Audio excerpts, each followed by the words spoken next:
சாப்பிட்டாலே நம்ம உடம்பு வந்து உள்ள வியாதியை வந்து சரி பண்ணிடும். அதேமாதிரி நல்ல சூரிய வெளிச்சம். இன்னைக்கு பெரிய நடிகர்களுக்குலாம் சில நோய்கள் வந்து காரணம் அவங்க சூரிய ஒளியே படலை.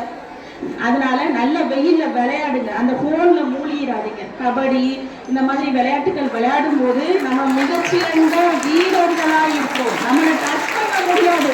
இன்னைக்கும் வெளிநாட்டுல கொடுத்து இதெல்லாம் போனீங்கன்னா நம்மளை டச் பண்ணவே முடியாது. அந்த அளவுக்கு திறமை நம்மகிட்ட இருக்கு.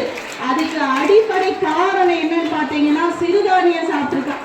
காலத்துல பாரம்பரிய அரிசி சாப்பிட்டுருக்காங்க. இட்லி தோசை எல்லாம் தீபாவளி பொங்கலுக்கு தான்.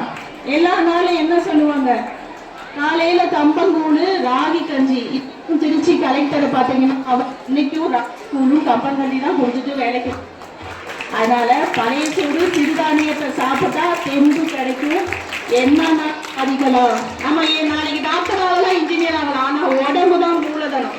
உடம்பு நல்லா இருந்தாதான் நம்ம எதுவுமே செய்ய முடியும். அதனால நம்மளுடைய பாரம்பரியத்தை மறக்காம வீட்டுல அம்மாவை செஞ்சு கொடுக்குற கீரையில அவ்வளவு சத்து இருக்கு. ஒண்ணு கீரை எடுத்துக்கிட்டீங்கன்னா இன்னைக்கு வெளிநாடு ஃபுல்லா ஏற்றுமதி ஆகுது. நம்ம தான் அதை கண்டுக்கல. முருங்கை மரம், முருங்கையை நட்டான் வெறுங்கையோட போவான்னு பழமொழியை மாத்திட்டாங்க. அதுக்கு என்ன அர்த்தம்னா நமக்கு எத்தனை வயசானாலும் தோல் ஊன்றி நடக்க மாட்டோம், நிமிர்ந்து நடப்போம். அதுல அவ்வளவு சத்துக்கள் இருக்கு. இன்னைக்கு சாதாரண மூட்டு வலி கூட போய் லட்சக்கணக்கான நம்ம வந்து காசை விரயம் பண்ணிட்டு இருக்கோம். சாதாரண முருங்கைக்கீரையில எல்லா விதமான சத்துக்கள் இருக்கு. இந்த பல்மொழி தப்பு. நம்ம முருங்கைக்கீரை வீட்டில் விட்டால் ஒன்றும் ஆகாது. அது நமக்கு இந்த உடம்புக்கு ரொம்ப நல்லது. முக்கியமா ரத்த சோகைன்னு சொல்லிட்டு இன்னைக்கு எல்லாத்துக்கும் காரணமா இருக்கு. ரத்த சோகை இது முருங்கைக்கீரை. சும்மா கொஞ்சோண்டு ஒரு கைப்பிடி முருங்கைக்கீரை உருவி போட்டு சீரகம் மிளகு போட்டு குடிச்சு பார்த்தா அவ்வளோ எலும்பு பலம் கிடைக்கும். நமக்கு என்ன வயசே ஆகாது, அந்த மாதிரி இருக்கும். தயவுசெய்து நீங்க நொறுக்கு தீனியிலேயே தயவுசெய்து கான்சன்ட்ரேஷன் காட்டாதீங்க. இன்னும் நீங்க ஃபியூச்சர்ல வந்து கருப்பு கவுனி இந்த மாதிரி அரிசியில ஐஸ்கிரீம் செய்யலாம். இந்த மாதிரி நிறைய ஐடியாஸ் இருக்கு. மதிப்பு கூட்டு செஞ்சோம்னா இன்னைக்கு ரொம்ப